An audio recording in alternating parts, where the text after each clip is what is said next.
What up? We're back. I still think it's the best intro right now. I think we're killing the intro game right now. Just saying. Shout out to Anitra, executive director. All right, we're here. College Hoops Coast to Coast. You see Sweeney with the headset and the microphone. He's on Sirius XM radio these days.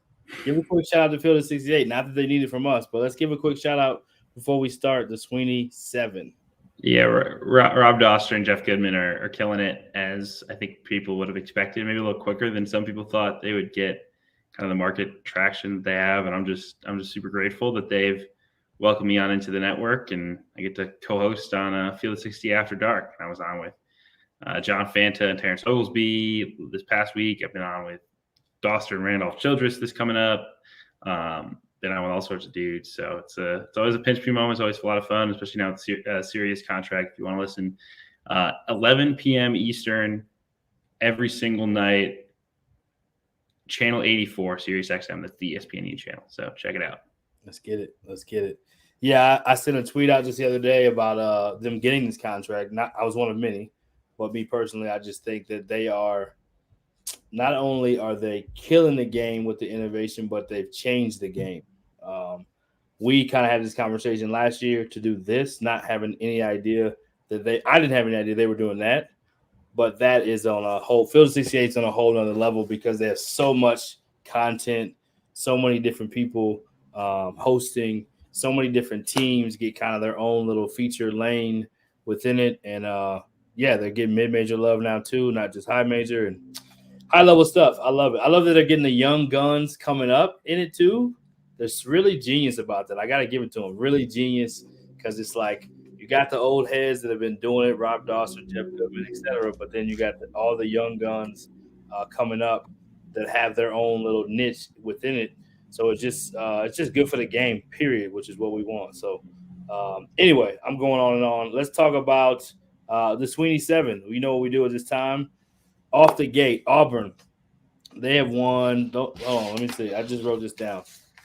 See if I actually have this correct. I thought I was going to go off the top of the dome, but I did not want to be wrong. I just wrote this down. Auburn has won. If I can find them. Can't find them. How many they won in a row? They've won 15 in a row. 15. So I thought it was 15. 15 in a row. You think they should be number one in the country. Let's talk about it. Yeah, I mean, I think what they did yesterday, and again, obviously they were, so unfortunate with the injuries that Kentucky had. Ty Washington, their shooting guard, goes down early in the game. He's also the backup point guard. Severe Wheeler gets banged up because he got blindsided by a screen. Big men, call it your screens, please. Oscar Shibwe learned that the hard way when his point guard got leveled by Walker Kessler yesterday. But look, I just think the resume is really strong for Auburn. Obviously, they're a very accomplished team. They're extremely talented. They have the number one overall pick in Jabari Smith. They have a stud big man in Walker Kessler. So I think they deserve the number one spot, and they deserve to be it for the first time in program history. And quite frankly, I think it's yet another moment that reminds us of how far the SEC has come, and that I believe the SEC is on its way to, if not already being, the best conference annually in the Southeast and overtaking the ACC. Right? I mean, you think about the coaching turnover in the ACC, losing Coach K after this year, losing Roy Williams after this past season, and compare that to the coaching talent in the SEC with Bruce Pearl, with Nate Oates, with Eric Musselman. You're going to add Chris Beard and Porter Mosier in a couple of years. Rick Barnes, obviously John Calipari. Buzz Williams is starting to get it going at Texas A&M. They're improved and look like they could be on the bubble potentially. Will Wade. I mean, like the recruiting power in this conference is on the next level. NIL is only going to improve that. These coaches are winning games. They're winning championships. They're competing with Kentucky. And I think you saw Saturday like an energy about SEC basketball and an energy about Auburn basketball that you had never seen before. I mean, the fan base was so ready for that game. They were camped out. I mean, it looked like Krzyzewskiville. It looked like Duke basketball at Auburn. And that is so unthinkable if you think back 10 years ago. If you think back, the day before Bruce Pearl got hired there. Like there is no precedent for this at Auburn, and there was no precedent for Alabama doing what they did last year, and there is no Arkansas hadn't made its Elite Eight in 25 years before they went last year. Like there is no precedent for what is happening in the SEC right now. at a lot of its top programs, and I just think it's awesome. It's so fun. Auburn is a deserving number one, and I'm looking forward to watching them the rest of the way, but also this SEC race because it is just a special level of basketball, and it's different than what we've seen in a long time out of that conference.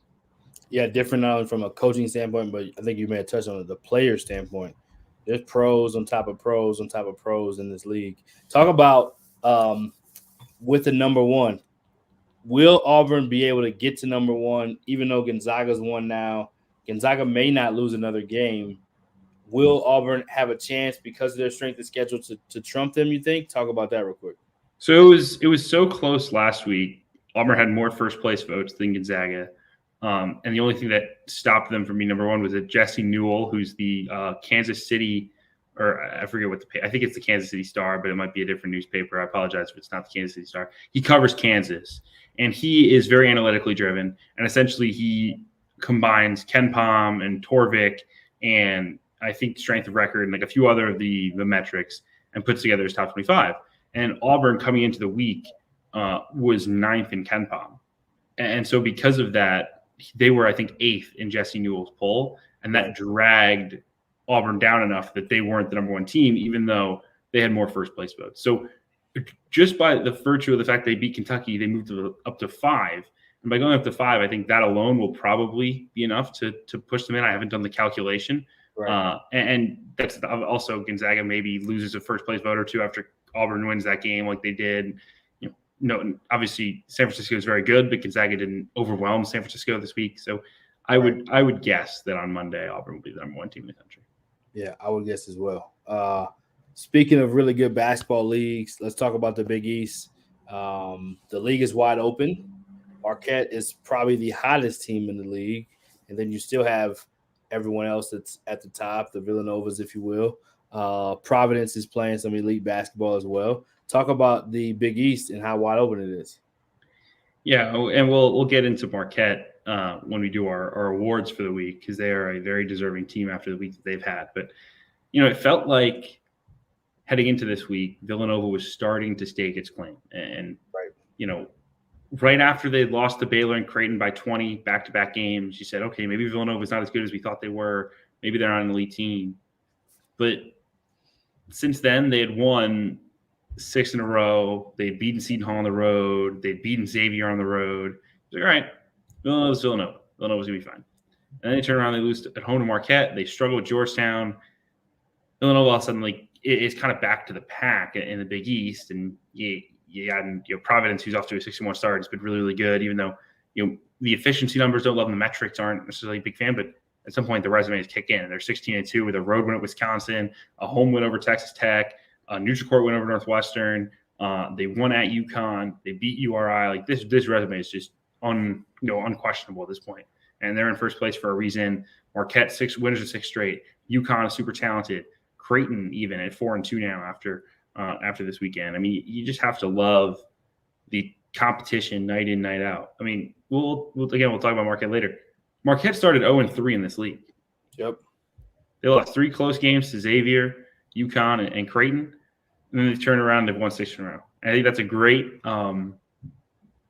summary of just how good this league is and how balanced it is. Is that truly any given night, any team can beat anyone. And even DePaul has been really feisty at 1-7. That team does not look like a 1-7 team when you watch them. So it's fun, man. It really is. Yeah, I think. How many teams? I was going to say, how many teams you think will get in from this league? I think that's the question people want to know. Even though it's wide open at the top, how many teams are getting in? And it feels like with some of the high major Power 5 leagues not as strong, getting 6 or 7 in, that there should be some more mid-major plus leagues that get some teams in. So what do you think about the East on that? Yeah, I like 7. I think St. John's is the team that's really just the only disappointment in the conference. So the only significant one. I think Butler's been a little bit disappointing. But St. John's, I think every kind of penciled in the preseason is finding a way to the tournament. They're 100th in Ken Pom. They don't have a quality win at this point. 2-4 in the league now. I think you kind of cross them off. But the other 7 teams, you feel really good about. Seton Hall has a good resume, even though they started 3-4 in the league. Xavier doesn't have a great road win, but they're 4-3 in the league, 14-4 overall, top 20 coming into the day in Ken Pom. Right. honestly, the hardest one to predict other than that is Creighton. Can they find their way in? But they've been so good lately. I wouldn't bet against them. I think they do find a way. So obviously Villanova, Providence, Marquette, and UConn feel pretty much locks, and Xavier and Seton Hall pretty close to that as well. So it just can Creighton steal that 7th bid? And I think they will at this point. Yeah, I would agree with you on that. And I think the loss to, correct me if I'm wrong, that loss to Colorado State looks better and better because they keep playing so well, and that's a quad one game. Yeah, their only bad one at this point now is they lost at home to Arizona State. You know, when they lost to Iowa State early in December, you're like, uh-oh, that might be bad for Creighton. Well, Iowa State's balling, right? Colorado State obviously balling. Their only conference losses are at Villanova and at Xavier. Those are perfectly justifiable losses. They have a home win over Villanova. That's huge. They have a road win at Marquette. That is aging like fine wine. And it's trending. So, yeah. And look, remember, this is a Creighton team that's super, super young. Right. Freshman point guard, Ryan Nembhard. Freshman wing and Arthur Kaluma. A sophomore big man, Ryan Kalkbrenner, who didn't play a ton as a freshman. Like, they are very reliant on their youth, and their youth is clearly they are so far and away better right now than they were on November 15th. And I think that's cool to watch. As a guy who loves college basketball and loves watching teams develop, like it's so fun to see a team like 2 months later be so much better than they were when they started the season. Agreed. Let's go next. Number 3 on Sweeney 7. Ben Johnson in Minnesota got a big win, down on the roster, figuring out a way. Tell me what you think about this one. Man, like, I think Ben Johnson's already earning the title of kind of a do more with less guy, because I mean I think coming into the season said maybe their roster isn't good enough. How are they going to win games in the Big Ten? And, they've struggled, but they found they've been in every game. And then they're playing Rutgers this weekend, and they're without their leading scorer, Jamison Battle, COVID. Eric Curry, their starting center, who's their 3rd leading scorer. He had an ankle injury. They're also without E.J. Stevens, who's an important player in their backcourt. So they were without 3 of their top 4 scorers. They had 7 total scholarship players. They had 3 players of their 7 who would combine to play 70 minutes all year long. And they beat a Rutgers team that came into the day 5-2 in the Big Ten. I mean, they had 3 guys play 40 minutes each. 2 guys play 37. I mean, it was the effort of all efforts to find a way. And obviously, they shot the ball really, really well. They shot 13 of 24 from 3. They had 10 offensive rebounds. They battled. And Peyton Willis, their senior point guard, he's been well-traveled, began his career at Vanderbilt, then went to Minnesota, then went to college at Charleston, then came back to Minnesota. It's just been fun for him to see him have a big game like that. So kudos to Ben Johnson, because they had, they were really back up against it. Obviously, in the COVID times, these are things you deal with. But I don't think there's a team that I looked at on paper that was like less prepared to play than Minnesota. And they could not have come out and been more prepared to execute a game plan and beat a good Rutgers team. Yeah, and of those guys, I mean, you talk about the minutes, but, I mean, there's only 2 guys off the bench, only played 3 minutes apiece. So 3 guys playing 40 minutes and 2 guys playing 37. Extremely impressive by Minnesota. And, yeah, what he's doing in year 1 with less, I think great sign of things to come in Minnesota for Ben Johnson and the crew. Let's talk number 4. Huge game in the Mountain West. 2 first-place teams playing each other, 2 undefeated teams. Boise State has been trending like crazy. They've won 11 in a row, and believe it or not, flying below the radar with winning 11 in a row. And then you have San Diego State. You got the huge win against Colorado State. They're a traditional power in this league. Both teams have been 2 of the juggernauts in this league, but San Diego State probably the more recent dominant team. And Boise State showed like, okay, we're here. We're winning 12 in a row. Kind of a football score, if you will. Definitely a grind of a game, 42-37. It was not pretty basketball if you like offense, but if you love defense, you got to give credit. And this Boise State team is they're legit. Yeah, Boise State scored 0.69 points per possession in this game. I won the ball game. Oh my God! What's funny about it is, ESPN's app will sometimes accidentally say that a game is over when it's at halftime. It'll like say end of second half instead of end of first half. And if you had looked at that box, if you had looked and saw 42-37 Boise State, you would have assumed it was one of those errors. For sure. And it was. I mean, Boise State was up 35-24 with 9:59 to go in the second half. They didn't score again for like 9 minutes until San Diego State took the lead 37-35, and then Boise went down the next possession and hit a three with Marcus Shaver, who's been the clutchest guy on their team. He was huge. He hit the game-winning shot against Utah State earlier this week as well. Yep. I mean, there's just like a never say die attitude about these guys right now. Like Shaver, I alluded to, he was 0 for 10 from the field against Utah State until his last shot of the game. He had a three, he won it for him.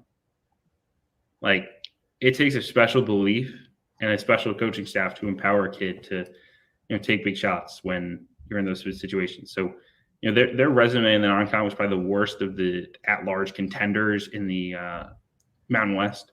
They lost to home Cal State Bakersfield. They didn't really get a ton of needle movers. I mean, they won on the road at Washington State. That's big. And they won on neutral against Ole Miss, but you were sitting there like they needed to really do some work. And to get 2 road wins at Utah State and at San Diego State, that changed the game for them in the at-large picture. And, man, this team guards. Like, they are long, they are athletic, they are physical, they are loaded with high major athletes. Yep. It is hard to score on them. Like, that was not a game. And San Diego State, we obviously know guards. Like, that was not a game that you watched and you were like, man, like, these teams suck at offense. You're like, oh, man, like, these guys are just not making shots. So it was like defensive war, baby. Defensive war. Yeah, looking at their starting lineup, I mean, they start let me see this. They start 6'2", 6'5", 6'7", 6'7", 6'10", and many times they start ACOT at the 2 at 6'8". So when you're looking at an unbelievably, I mean, ACOT was by most people's estimation a 4, and now he's playing some 2, and yeah, they're huge defensively, great on the glass. One of the better teams rebounding in the country. This team is impressive, man. Defensively, the defensive efficiency per Kim Palm is top 10 in the country. So they're a legit team and looks like an NCAA tournament team. Whether they win the conference tournament or not, they keep playing this way. They win the league. I think whoever wins the league regular season is going to get in that large. That's my personal opinion. There's 5. I think this league is 5th in the country in net rating for conferences. So they're in that Power 5 level rating. And as of last week, there was 5 teams in the top 55 in the net. Fresno was 55. Boise was in the top 50. San Diego State, Colorado State, Wyoming. So high-level league, and they're doing it at a high level. And, big-time win for them. They go up to Laramie or down to Laramie, I guess, on Tuesday. You got to make the trip, B. Come on, man. Yeah, I got to check that one out, man. Up close and personal. Going to be a high-level game. 2 really good defensive teams. Wyoming obviously has 2 elite-level players that can get 20 and 10 on any night, and then they have elite-level shooting. So it'll be a good one. Looking forward to that. Let's talk next. Andy Kennedy and UAB wins at La Tech. Huge win. He's doing his thing. Yeah, I mean, hard to win there, especially with Junior Lofton, big kid in the middle for Louisiana Tech, who's terrific. He had 24, 12, and 3 in this game, but UAB found a way. They found it because their transfer point guard, Jordan Walker, I think it's a great example of a guy who kind of found the right fit finally. He was at Seton Hall to open his career, and that was probably a level too high, and then went to Tulane. He was a good player, but I think he needed the structure. And you put him in a system at UAB that you have a chance to win championships, where you're empowered as guards. I mean, think about all the great guards that Andy Kennedy has coached his career, and I think Jordan Walker has become the next really good one, and has been a seamless fit for this team. Has been the point guard that they've needed. They're deep on the wings. They're athletic, and now it's a 16-4 in the year, 6-1 in the league. They're 4 losses. They have a road loss at Rice, and then their other 3 are neutral against San Francisco, who we obviously have spoken highly of on this program before, a road loss at South Carolina, and a home loss to West Virginia. I mean, they're that good. And, hopefully they get an opportunity where even if they don't win their conference tournament, they get to go to dancing. This is a really, really talented UAB basketball team. Yeah, another one of those questions that we always like to ask, mid-major league, can they get 2 teams in, or do they have to win the tournament? That's the big question here. If you remember Middle Tennessee, I want to say that was the last year for Ole Miss coach that's there now. I'm drawing a blank on Kermit Davis. Kermit Davis, when he was there, lost in the first round to Southern Miss, I believe, and did not get an at-large bid. And they were a top 25 team, I want to say, at that time. Now, things have changed a little bit. I don't think that was net. I think that was still what was it called at that point in time? The RPI. RPI, yeah, RPI. So can they get 2 teams in, or is it a one-bid league only? Have to win the tournament. They can get 2. The roadmap is narrow, but I think there is a path to 2. Yes. Well said. All right, we got the Sun Belt, kind of a wide-open league, great basketball being played. Talk a little bit about the Sun Belt Conference. Yeah, I think we talk every week about how tight it is. Obviously, we both have some pretty strong connections in the league and Right. people we know and we've worked with and have a ton of respect for. But I thought App State and South Alabama both deserved a little love today on the program. 4-game winning streaks for each team. Appalachian State 3 straight road wins. That's pretty darn impressive. They won at Coastal Carolina last week, and then they swept the Georgia swing at Georgia State and at Georgia Southern this week. They're an old team, and they brought a lot back from a team that made the NCAA tournament last year and won the Sun Belt tournament. It was really exciting, and I think if you're looking for a guy who does not get enough love as just a ball coach's ball coach, Dustin Kern. He comes from that Mike Young tree. And so if you know Mike Young, you know about a ball coach's ball coach, but Right. Dustin Kearns is every bit the same, and just an unbelievable person, unbelievable ball coach, and has won at some places that is very difficult to win. Obviously, Presbyterian won 20 games. And App State really hard to win. Tough, not an easy job, football job, in a league with a lot of schools that care about basketball a little bit more than they do. And he's doing a great job, and they're right in the mix to win the league title. And then South Alabama, 14-5 on the season. They had a 3 losses in 4 games stretch where they were dealing with some COVID issues, some injuries. They're playing on the road and got healthy from that stuff, and have turned around and won 4 straight and swept the Louisiana road trip this week with Louisiana and Louisiana Monroe. Obviously, 2 talented teams, Louisiana in particular with Jordan Brown and Theo Akuba. So, Richie Riley has had such little luck with injuries this season. The kid they brought in to play the point and to run their offense was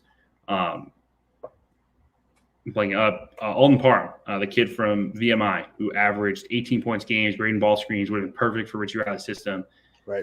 He had a severe injury. He's going to be out for the year. He's hopefully they expect to be able to play next year, thankfully. But he was going to be the point guard, and then the backup point guard was Turbo Jones, transferred from Auburn, and he got hurt the first game of the year against Wichita State.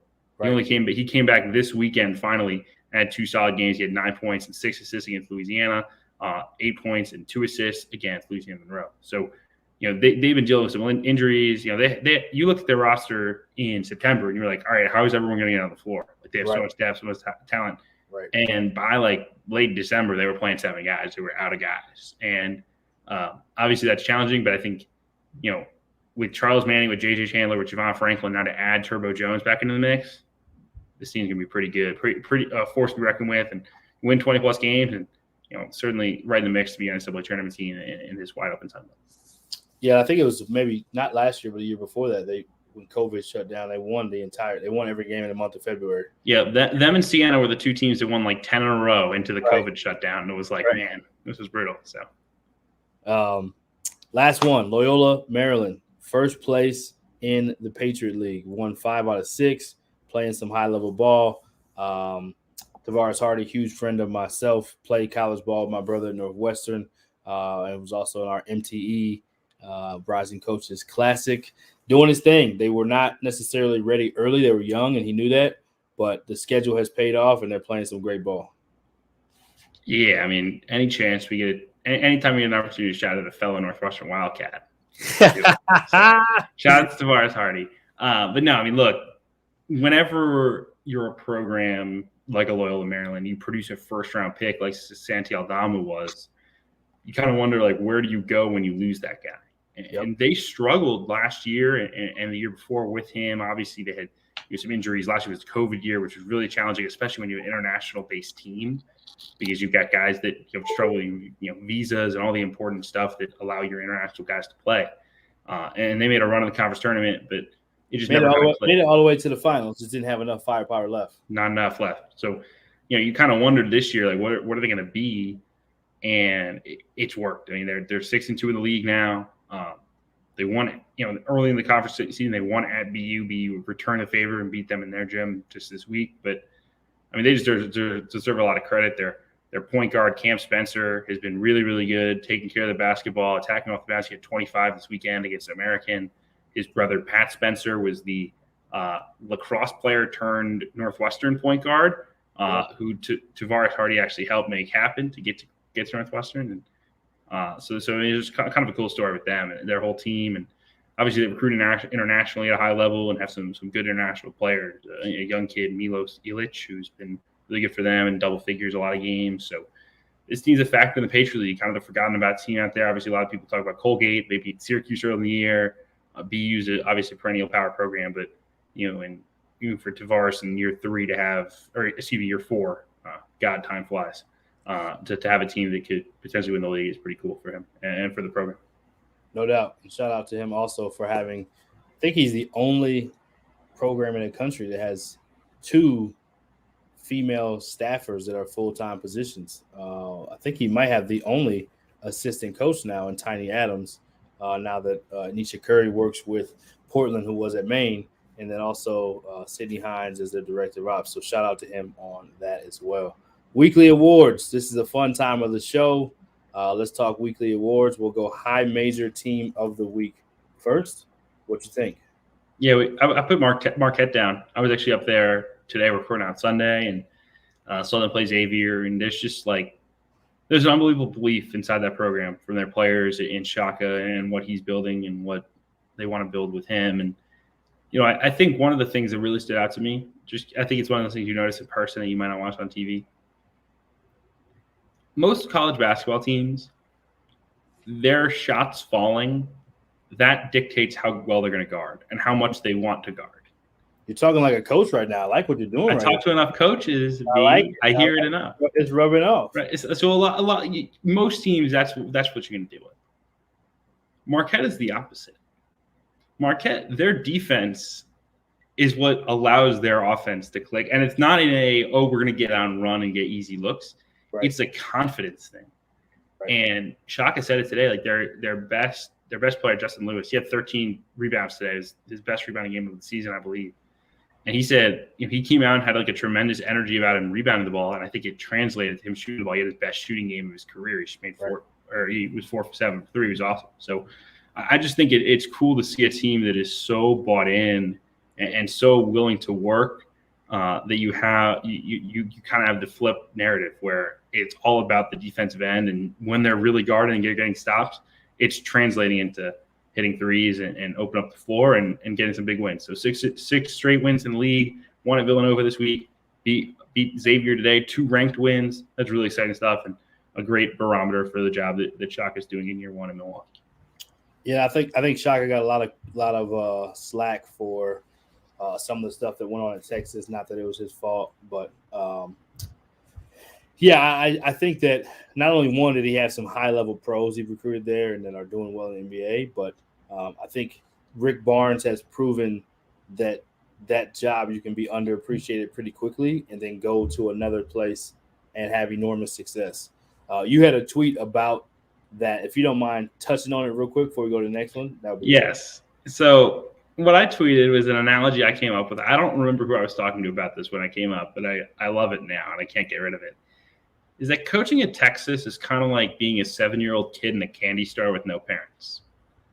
You walk in, like, you can get anything you want. You're like, man, I love candy. Like, candy is great. And you grab everything on the shelves and you eat up all the candy. And then you feel sick afterwards. Like, man, this stinks. But you're 7. You don't have, like, the understanding that, like, 5 pieces of candy is enough. You go over 5 pieces, you're gonna feel like feel terrible for the rest of the day. And I think at Texas, it's so hard for any coach to be there because, and I think it's similar. There's a couple other jobs in Kentucky's like this as well. But you can get any player you want. You can get you can have elite resources. You could travel however you want to travel to recruit. You can you facilities, whatever you need, you got it. Like there's not even like a ton of like direct fan pressure. Like you kind of just do what you want and you can kill it. But there's so much like external stuff where it's just like it's so much harder than you think to win there and to get it right, because again, you have to have a tremendous kind of self-belief and self-confidence in who you are to go out and not eat all the candy in the store. And I think in year one, I think Chris Beard ate all the candy. And he said, "Ooh, this transfer, sign him up. This transfer, sign him up. We can get him. Why not? He's great. He's talented." They didn't need every kid they got. I don't think Shaka needed every kid that he got. And I think at times Rick Barnes had the same issue, right? It's just, the most important thing to me in a head coach is how much self-belief do they have in their program and their guys. And I think at times at a place like Texas, it's very hard not to just be like, well, if we can get more talent, we might as well take it. But college basketball isn't all about talent. Right. And I think, Porter Moser's a guy that I think at Oklahoma, he's just like, he's recruiting the exact kids that Porter Moser wants to recruit. Just like the same kids he would have recruited at Loyola Chicago if he could have gotten them, he's recruiting at Oklahoma. Right. And I think at Texas, and I think Shaka is doing the same thing at Marquette, that he, like the best kids he could have gotten at VCU, he's recruiting at Marquette. And that's enough to win. You don't need every 5-star, every transfer. You might need one. And you might need the right one, right? But you don't need every one. And I think it's so challenging, and I think Beard will figure it out because he's one of the elite in this profession. But I think it's a good reminder of if you're I think Shaka Smart got back to a place where he felt like he could recruit the guys that he really wanted to recruit, and it's working really well for him. Right. Yeah, he was already proving he's an elite level coach, right? So it's not like that's a question. And even with Chris Beard at Texas Tech, he didn't have to have all of it, and they made it all the way to the championship game. So it's kind of like now that you can have all of it, as your reference is, how do you select which candy you're going to eat? At Texas, it's not. It not only is the candy store wide open, you can take whatever you want, but there's like a candy store employee who's like breathing down your neck, telling you should have a little more candy. No doubt. A little more candy. No doubt. No doubt. I love it. Great reference. That one's going down in history. All right. High major player of the week. We're going back. It's the second time we're going back to not only the ACC but the same squad. So looking like Steve Forbes and the Wake Forest Demon Deacons are really got some players over there. Jake LaRavia, 31 points. They beat North Carolina this weekend. I don't care if North Carolina can't guard anyone. Beating North Carolina matters at Wake Forest. And for Steve Forbes having 16-4, all the credit in the world, and a huge reason why. I mean, we've mentioned Alondes Williams in the past, but Jake LaRavia, he had 31 in this game. He had 8 rebounds. He had 4 assists. Early in the week, he had a game with 9 assists. He's a power forward. I mean, just a great story. Great talented kid. He can be in mix to play professionally. This kid was committed to SIUE in the Ohio Valley. They had a coaching change. He opened up. He went to Indiana State. Spends 2 years there, becomes an all-league player. Now he's an ACC potential all-league guy and potentially, an NBA guy. That's just a cool story, and he continues to ball out. He's been in double figures every game in the new year, every game in ACC play. He's just a really special talent and a huge reason that Wake Forest has been as good as they've been so far. Yeah, well, Wake Forest is balling. They look like they should for sure be a tournament team. Is that what you're thinking? Because that's what I see there. I mean, at 16-4, they go 500 here on out, they're going to win 23 games. Yeah, they're getting in. They're going to get in. I think they keep balling. They got the right personnel. They got the right coach. I think it's a good year for the Deacons. Let's talk about the mid-major. We're going mid-major team of the week. Mid-major team of the week. Going down to Texas. Probably some people may be a little bit surprised because they're balling way more than they were first semester. And we actually just had the head coach on our WAC Hoops All Access show, so you can catch that on All Access, Jason Hooten. But Sam Houston State Bearcats are the team of the week in mid-major, mainly because they took down 2 of the juggernauts in this conference, the 2 back-to-back champions in Grand Canyon and New Mexico State. who were running the table. Normally in this league, it's them and everyone else. And this year they were undefeated. They beat the first game they won New Mexico State by 25, which I don't know if New Mexico State's ever lost a conference game by 25 ever in the history. New Mexico State bounced back and got a win the next game against Stephen F. Austin. But Sam Houston then played Grand Canyon in a different type of game, in a grind type of game, and won and scored in the 50s. So shout out to Sam Houston State as the mid-major team of the week. Yeah, I mean, to beat Stephen F. Austin, New Mexico State, and Grand Canyon, those are like the three best programs in the new WAC. So and that was predicted 1, 2, and 3 as well. Yep. And it feels like every year, Jason Hooten's teams, they start a little slow. Obviously, they play a bye game schedule early on. They played at Nebraska, they played at SMU, they played at Texas. But they had one Division I win heading into 2. They got one against North Carolina. Yep. I was about to get there. They had one heading into December 22nd. Yeah, correct. Sorry. And here they are now, 7-1 in the league, 12-9 of the year, and another contender in this wide open WAC. Yeah, they look good, and Savion Flagg is the biggest reason. He is probably the MVP of the league to this point.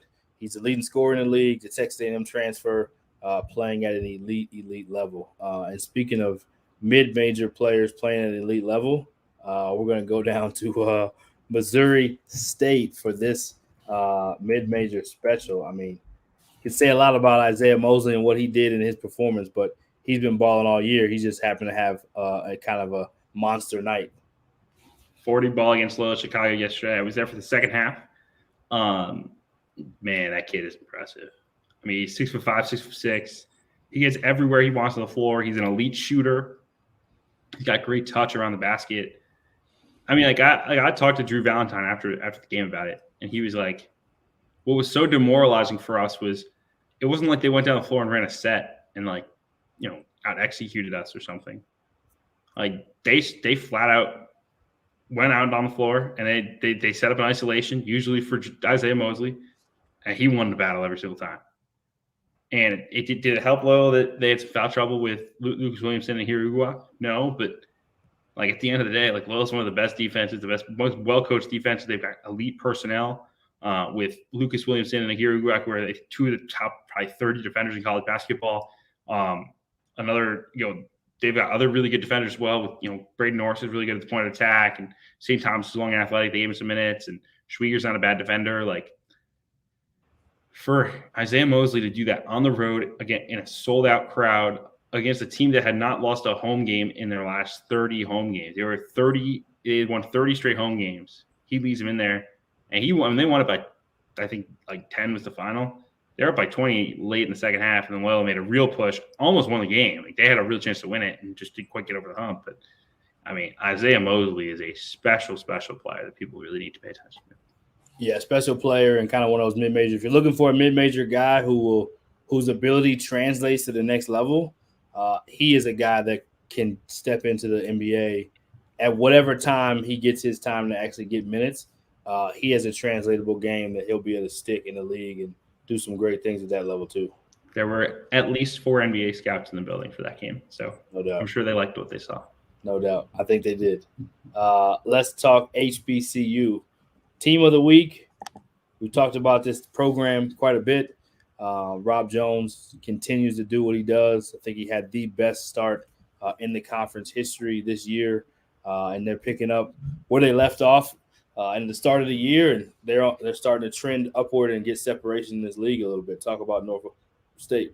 Yeah, road win on Monday, and then Saturday they beat the other undefeated team in the league, Auburn State, who'd gotten off to a good start, beat them 84-77. This is a really good basketball team. Full stop. They're balanced. They're athletic. They have multiple guys who can hurt you. They're obviously extremely well coached, and at 13-4, they have an opportunity to win 20 games. They have an opportunity to win the league, and you hopefully not. You just kind of buried to the 16 seed line. And I think that's the cool thing about what Rob has done there is they've been able to schedule in a different way and get into conference play and be still really prepared, right? They played some really high-level teams, but they haven't had to kind of go through quite the same bye game grind as like a team like Auburn State, who I obviously wrote about, and no doubt Beppy's pinned on my Twitter. So They're a tremendous program. They do everything, they do everything really well at a high level. And to be Coppin and get out, stake their claim at top of the league is huge for them as they head into the media conference play. Yeah, we got a really cool mini documentary coming out February 1st on this program. We also will have Coach Rob Jones on as well this week, so you'll be able to check out some more behind the scenes. But such a huge fan of what he's done there and the ability. I've coached against him myself, so I've seen it firsthand, and then I've seen it from afar. So shout out to Norfolk State. When and if they win the conference tournament, what your point is, they could not be maybe have to play a play-in game, but maybe get a better seed to be able to have maybe a more winnable matchup than having to play the number 1 seed after that. Very last one, HBCU Player of the Week. Steve Settle, Howard. Talk about the great opportunity for them. They got to host Notre Dame on Monday, Martin Luther King Day. Obviously, major credit to Mike Bray for playing that game, and to the emotion from Kenny Blakeney about how important Mike Bray is to him, and how cool it is that obviously that Mike was willing to go play that game on the road. And it was a great thing for HBCU basketball. It was a great thing for college basketball, really, to get to give the Notre Dame players that experience and to give the national viewing public an opportunity to see what HBCU basketball is all about. And they battled. They were in it all the way. And Steve Settle was a huge reason. He had 25 points in the game. Honestly, I think was probably the best player on the floor. I mean, he made threes. He drove off the bounce. He's 6 foot. He's listed at 6'10". I mean, he is really lanky. He's a big-time rebounder. I mean, he can do everything on the floor. And then turns around against Morgan State on the road and carries them to a big road victory with 21 points, 8 rebounds, 3 assists, 2 steals. I mean, he's a really special player, a huge reason why they've been able to make the jump this year. Obviously, Howard had a really challenging year last year. They were, they played their first 5 games and they shut it down due to COVID. And I think, I didn't know what to expect in the preseason. And, between Settle and Elijah Hawkins, who came in as a freshman, they've really changed the dynamic for this team and given an opportunity to win this conference. Yeah, and the way they played against Notre Dame, I mean, Notre Dame is 4th in the ACC right now. So you're not talking about playing a team that can't play and play them to 3 points. I've got to give much credit to Coach. Great that they played this game. They tried to play this game last year, if I'm not mistaken, but COVID made it where they couldn't play it. Shout out to Coach Blakeney at Howard, and shout out to Coach Bray as well. Let's talk upcoming games, and then we'll shut it down. What do you see this week? What do you like? What sticks out to you before we roll? Yeah, I'm off to Michigan State versus Illinois on Tuesday. That should be a fun game in Champaign. 2 top 4 teams in the Big Ten. Yeah, tremendous talent on the floor. Obviously very excited about that. What else we got on the docket that I'm looking forward to the most? Let's see here. Providence Xavier on the road at Xavier on Wednesday. That should be a very excellent game. And look, the thing I love about this time of year is college basketball dominates Saturday. It's no longer about just college football. And we've got we've got the Big 12 SEC Challenge this weekend with Kentucky and Kansas playing, Auburn and Oklahoma playing, Alabama and Baylor. I mean, those games are really exciting. Yep. Awesome. Love it. Well, you know where to find us. You know where to find Kevin. Not only is he on XM radio with Field of 68, but you can also see him and his great articles on Sports Illustrated. And, you know where to find us, All Access. So we got about 3 interviews coming up this week, so look for those. Thanks for the support, and see you soon.